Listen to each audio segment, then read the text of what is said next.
모르겠습니다. 제 기분에 그런 걸 수도 있는데 셀모임을 하셔서 그런지 오늘 조금 더 많이 계신 것 같은 그런 은혜로운 기분이 듭니다. 네. 자, 셀모임 하시느라고 수고하셨고 이 시간에는 또 우리 함께 기도하였으면 좋겠는데요. 오늘 히스기야 왕이 실수했던 모습을 통해서 우리가 신앙의 교훈을 얻었으면 좋겠습니다. 우리 2주 전에 히스기야 왕에 대해서 우리가 한번 살펴봤습니다. 그때는 히스기야 왕이 참 좋은 왕이었어요. 좋은 모습을 우리가 그때 히스기야 왕에게 보았습니다. 히스기야 왕이 열왕기야 18장 또 19장 쭉 가는 동안에 19장을 보면 히스기야 왕에게 아수르가 18만 8천 명이라고 하는 많은 군대가 유대 땅을 점령하기 위해서 왔죠. 그래서 예루살렘을 이렇게 포위를 했었습니다. 그때 히스기야 왕이 어떤 모습을 보였느냐? 하나님의 전에 들어가서 하나님께 간구하죠. 하나님의 뜻을 묻습니다. 하나님의 뜻을 알려주십시오라고 하나님에게 그가 물어요. 그래서 그 하나님께서 그러한 또 히스기야 왕의 모습을 보고 기뻐하셔서 두려워하지 말아라, 염려하지 말아라 말씀하셨고, 내가 군대를 다 물리쳐 주겠다 약속하셨고, 특별히 그 아수르 왕이 사네립이 고국에 돌아가서 죽게 될 것이다, 이런 이야기까지 다 해주셨습니다. 그래서 19장을 보면 하나님이 약속하신 대로 18만 8천 명이 하루 사이에 죽고, 그리고 왕은 쫓겨 도망가서 고국에서 사네립 왕은 신하들에 의해서 죽게 됩니다. 그 이야기가 19장에 나옵니다. 그리고 이제 20장으로 넘어가면 더 또 은혜로운 개인적인 일화가 소개가 되죠. 그렇게 아수르가 와서 자기를 힘들게 할 그때에 그만 히스기야 왕이 죽을 병이 걸렸습니다. 열왕기야 20장 1절부터 11절, 오늘 읽었던 말씀 바로 앞에 있는 내용을 설명을 드리면 1절부터 11절에 보면 히스기야 왕이 죽을 병이 걸렸습니다. 죽을 병이 걸렸다는 얘기는 왕이잖아요. 온갖 그 당시에 최첨단 의술을 다 해봤어요. 이것도 해보고 저것도 해보고 다 해봤어요. 그러나 살 수가 없었습니다. 죽을 병이었습니다. 그래서 히스기야가 어떻게 하느냐? 바로 얼굴을 벽으로 향한 채 하나님께 기도합니다. 왕궁에서 하나님께 기도하는 거죠. 하나님 살려주십시오 라고 기도합니다. 그랬더니 하나님께서 그 기도를 들으시고 그 즉시 치료해 주시겠다고, 낫게 해주시고 회복시켜 주시겠다고 히스기야한테 약속을 하십니다.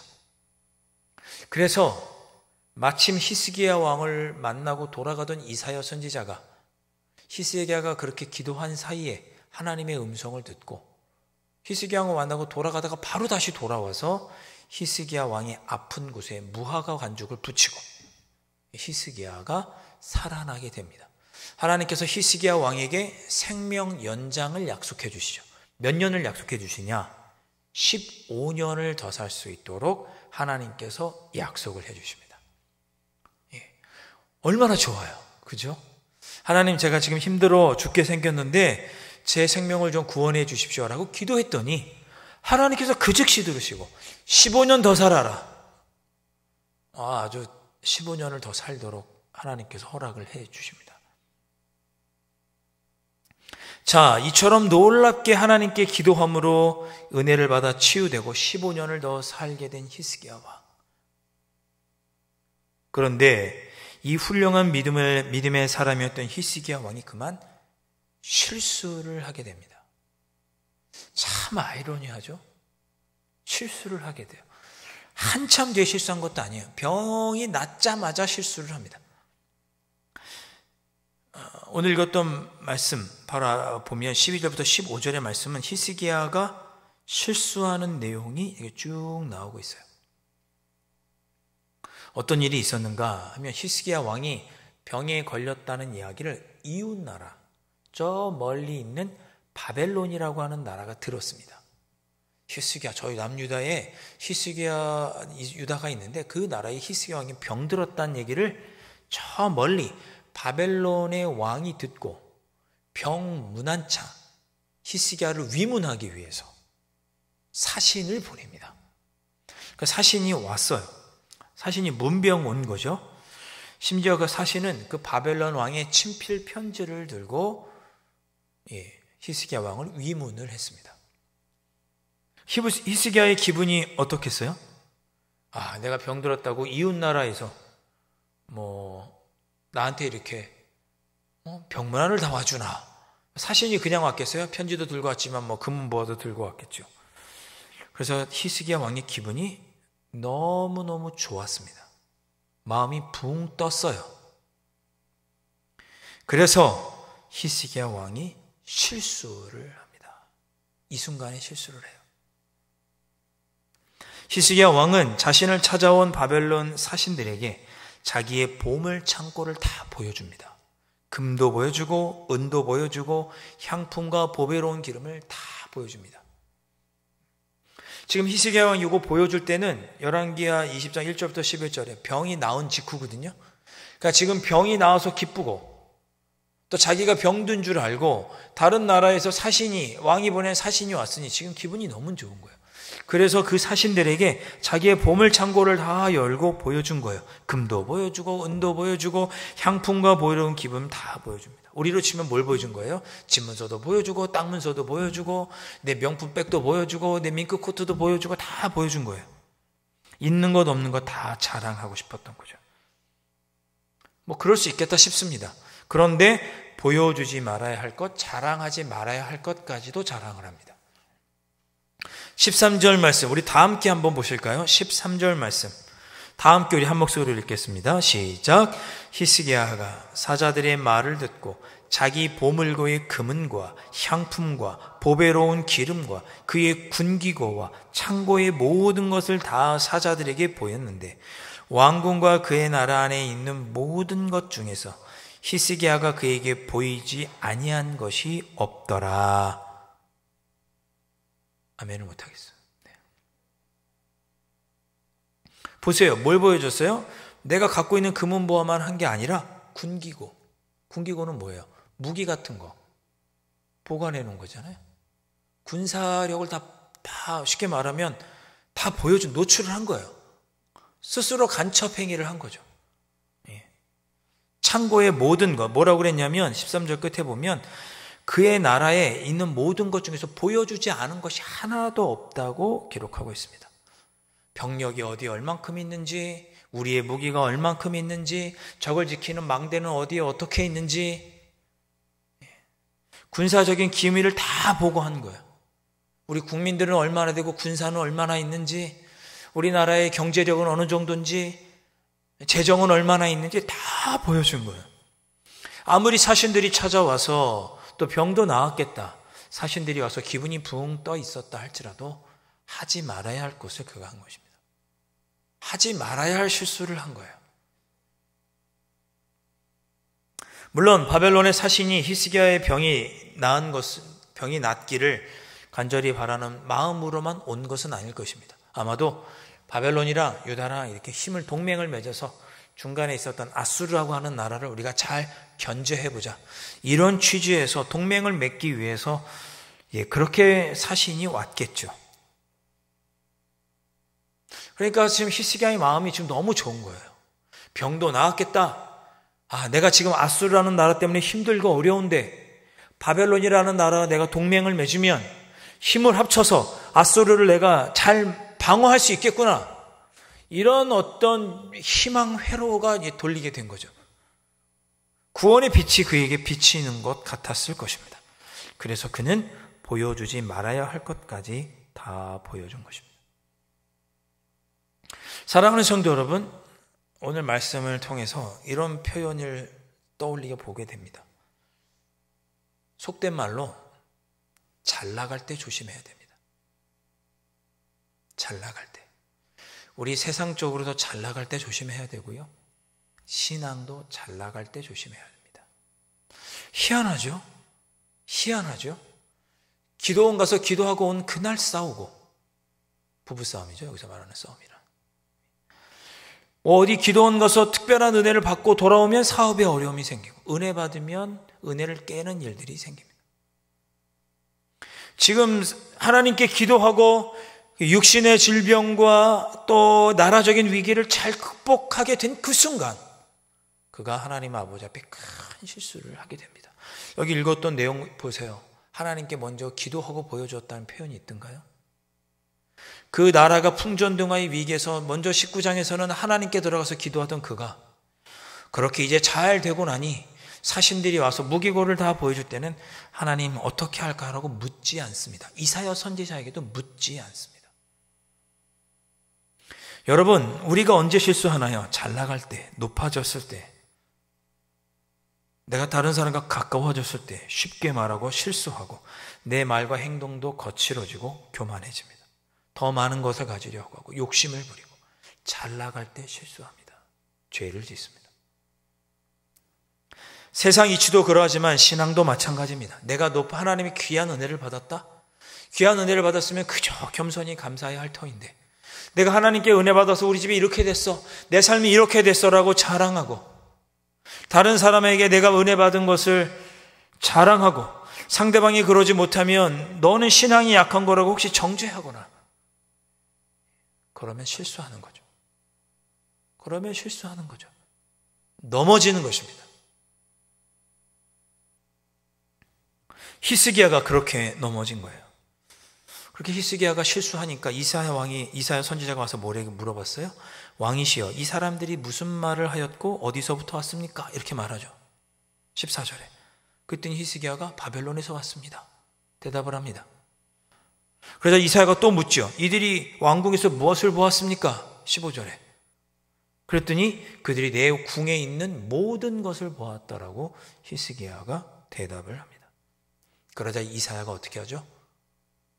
저주하죠. 저주를 합니다. 17절과 18절 말씀. 제가 17절 읽고 여러분 18절 말씀 읽으시기 바랍니다. 여호와의 말씀이 날이 이르리니 왕궁의 모든 것과 왕의 조상들이 오늘까지 쌓아두었던 것이 바벨론으로 옮긴 바 되고 하나도 남지 아니할 것이요.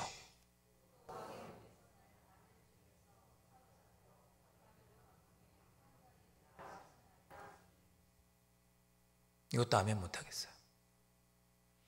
당신의 그 실수 때문에 당신 나라의 유다 땅에 있는 모든 것이 다 빼앗길 것이고 심지어 왕의 아들마저 포로로 끌려가서 그 나라의 환관, 내시가 될 것이라고 하는 저주에 가까운 말을 합니다.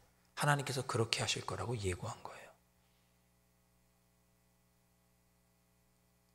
놀랍게도 이 예언이 이사야가 죽은 후에 정확히 100년 뒤에 BC 586년에 남유다가 멸망함으로써 이루어집니다. 바벨론에 의해서 멸망당하죠. 사랑하는 성도 여러분, 히스기야가 무슨 잘못을 했습니까? 어떤 실수를 했습니까? 기도함으로 죽었다가 살아나는 놀라운 기도의 응답의 체험을 경험한 이 왕이 도대체 무슨 실수를 한 것입니까? 18만 5천 명이라고 하는 놀라운 그 적군들을 하룻밤 만에 하나님의 은혜 가운데 물리친 그 왕이, 기도로 승리했던 그 왕이 도대체 어떤 실수를 한 것입니까? 무슨 실수를 그가 한 거예요? 그의 실수를 한마디로 말하면 그가 교만해진 것입니다. 교만해진 거예요. 병을 누가 고쳐주셨어요? 하나님이 고쳐주셨어요. 18만 5천 명이 되는 군사는 누가 물리쳐 주셨어요? 하나님이 물리쳐 주셨죠. 다른 역대기 말씀을 보면 18만 5천 명인가 그 군사들이 있을 때 유다 땅 예루살렘에 있는 병력은 몇천 명밖에 안 됐어요. 비교할 수가 없는 상황이었어요. 이길 수가 없는 적이에요. 그런데 하나님의 은혜로 하룻밤 만에 그 대적 18만 5천이 죽죠. 죽어야 할 병에서 살아나 15년 더 연장하게 되죠, 생명을. 그래서 교만해진 거예요.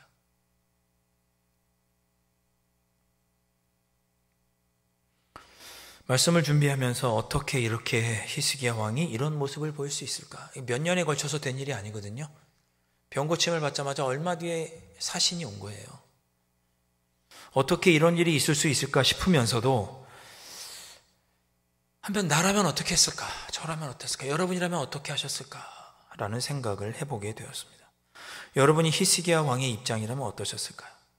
하나님의 큰 은혜를 경험하고도 여전히 하나님을 온전히 신뢰하면서 삶에 좋은 일이든 어떤 일이든 하나님께 맡기고 먼저 기도하셨을까요?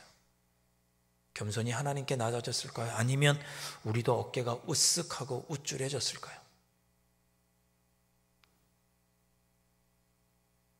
저는 저 자신을 돌아보면서 제가 히스기야 왕을 욕할 처지는 아니라는 생각을 해보았습니다. 우리가 다 히스기야 왕 같죠. 자, 말씀을 정리해 보겠습니다. 우리가 다 히스기야 왕 같으니까 어떻게 해야겠어요?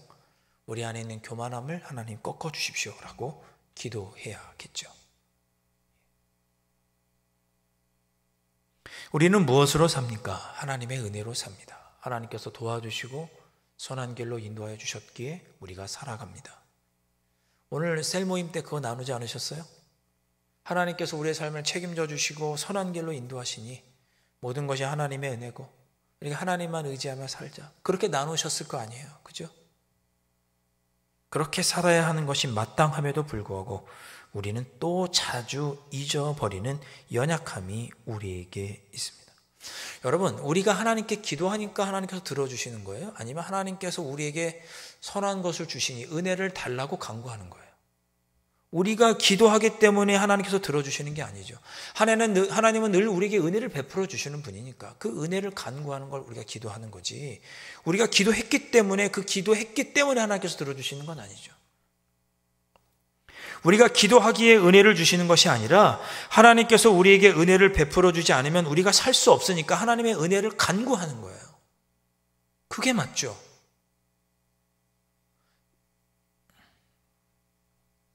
그것을 잊어버리면 우리가 하나님 앞에서 교만하게 됩니다.